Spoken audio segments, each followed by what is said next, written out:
Thank you, everybody, for coming to the Aaron Torres Podcast YouTube page. I do have one quick favor before we get to the video that you came here for, and that is very simply this. You see that little red subscribe button below this video?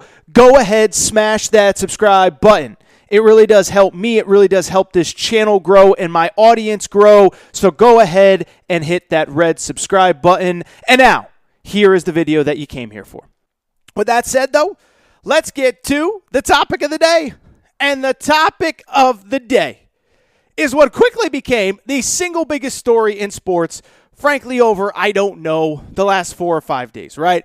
And what I will say is, before we get into all the details about what has happened since the last episode of the Aaron Torres Sports Podcast, what I will also tell you is, for Juwan Howard, I cannot think of a single worse time on the sports calendar for Juwan Howard to have done what he did than on the Sunday that directly came after the Super Bowl. That was also All-Star Weekend, meaning we had no football to react to. We had no NBA basketball to react to. The second half of the season is just now starting up. And so basically, this is the worst possible time that Juwan Howard could have found himself in this situation. Not excusing his behavior, obviously, but you talk about bad timing. And I'll just say this. I love college hoops, but I hate when college hoops is in the news for the wrong reasons. And the last 3 days, with nothing to react to, has just been an avalanche of bad takes and overanalysis, and every single person chiming in, from those people yelling and screaming, "Oh, it's not that big of a deal. Look at what Bobby Knight did 30 years ago." And then there's the others that are, "Fire him, you got to fire him, you got to get rid of him. He can never see the light of day again. Inexcusable behavior." So there's been a lot of Juwan Howard talk. There's been a lot to discuss. And so let's get into it, because we now have a resolution for what happened on Sunday. And the resolution, I'm sure most of you, if not all of you, know, is this. Juwan Howard has been suspended for the rest of the regular season. That is a suspension of 5 games, which means that he will be back in time for the Big Ten tournament, and he will be back in time for any postseason, whether that is the NIT or NCAA tournament. And what I would say to the Juwan Howard punishment is pretty straightforward. It's not what I would have done, okay? It's not what I would have done, as I said on Sunday's show, if it had been up to me, if I was in charge, if I was the one-man judge and jury. What I would have done is what I said on Sunday. I would have suspended Juwan Howard for the remainder of the regular season, so those 5 games that he did get. I would have suspended him for the Big Ten Conference Tournament, and then I would have suspended him for any postseason beyond that, which is the NIT, NCAA tournament, or something else. And the reasons why are twofold. I think there's the very serious aspect of this, which you have to let Juwan Howard know that what he did was wrong, that what he did was unacceptable, that he cannot represent the university like this. That is the first part of why. Give him about 6-8 weeks away from the program. You don't have to fire him. You don't have to fire him. Give him about 6-8 weeks away from the program. Allow him to kind of reflect on, oh my God, I really screwed up. And this is what my life is going to be like if I do something like this again. I'm not going to have a team. I'm not going to have a university. This dream job of mine, and Michigan is Juwan Howard's dream job, will be gone. I think on a much lighter note, which I talked about on Sunday's show, I also think that if you suspend him for the season, one, you give Juwan Howard time to reflect, but 2, you make it look really serious, even if it's not, without really losing anything.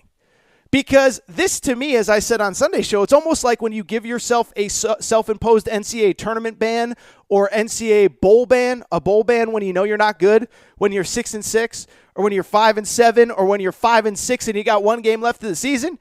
Michigan really has nothing to play for. They're at best a bubble team. If they get in, they're not winning anything. So you allow very serious repercussions for Juwan Howard without really risking all that much for the university. Instead, the school decided 5-game suspension.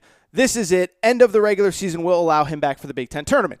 Again, not what I would have done, but I'm also not going to sit here and do what every other person in the media has done the last 3-4 days, which is completely overreact and yell and scream, and it's way too much, or it's not nearly enough.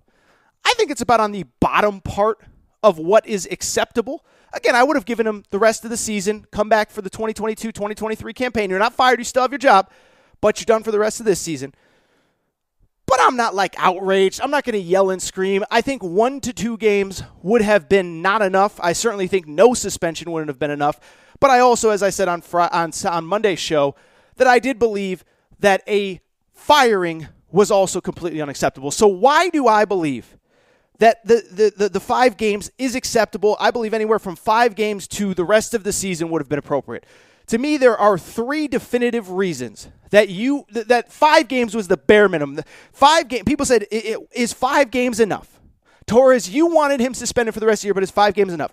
I believe it's enough, but I believe that is the bare minimum. That was the minimum of what was acceptable was the rest of the regular season.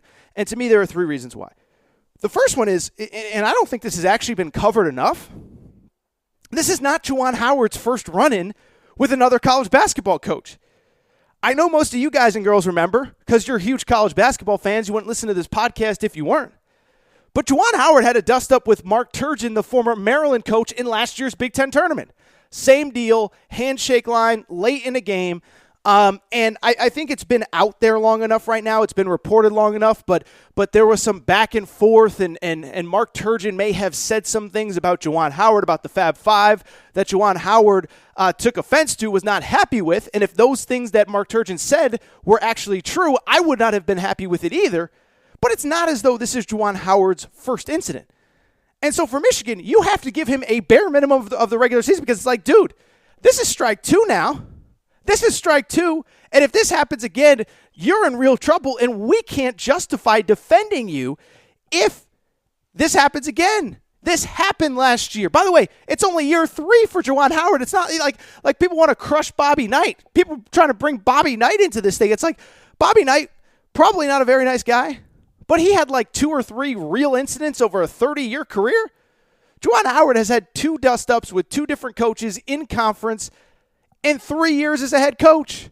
And I'm not saying we have to fire him and send him away and never allow him around children. Like, that's not what I'm saying. But what I am saying is 2 incidents in 3 years, it's starting to become a trend. And I think Michigan had to make it very clear that this is not acceptable. And if this happens again, you're out.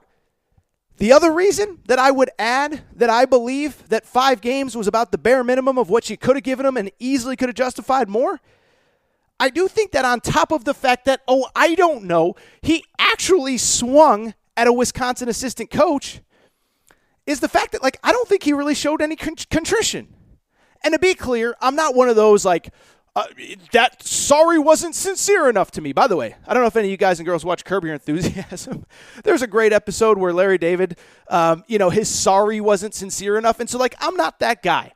I'm not here to say he wasn't sorry, he wasn't upset enough, he didn't, there weren't tears flowing down his cheeks. I don't believe that he's actually sorry. But at the same time, in kind of an incredible story, I was blown away that they even allowed him to do post-game media, but they allowed Juwan Howard to do post-game media. And in the post-game media, he didn't back off what he did. He didn't apologize even then for what he did. He explained it away the way that he explained it away that we all know. Well, I didn't really like that he called the timeout. And so when he called the timeout, I was upset.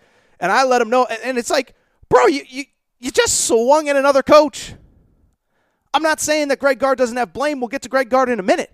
But when you go to the podium, even if you don't apologize to Greg Gard, and it was interesting, by the way, if you read Juwan Howard's apology note that was released by the school, Juwan Howard did not at any point directly apologize to Greg Gard. But I bring it up because even if you're still mad, even if you think that you're right, that you're allowed to press and he's not allowed to call a timeout, which is idiotic, by the way, even if that's your belief after all this time, you can still go to the podium and feel and act a little bit more remorseful, maybe not towards Wisconsin or Greg Gard, but you could say something like, man, this wasn't a great moment for me. This wasn't a great moment for the university I love, and to Michigan fans and to my own players and to whoever, I apologize. There is a way where you can at least pretend to be apologetic, because I think that's part of why the suspension had to be what it was, because he clearly didn't understand how serious what he did was. And to me, that's the third reason why this is the bare minimum of what's an acceptable suspension. It's because this could have been so much worse.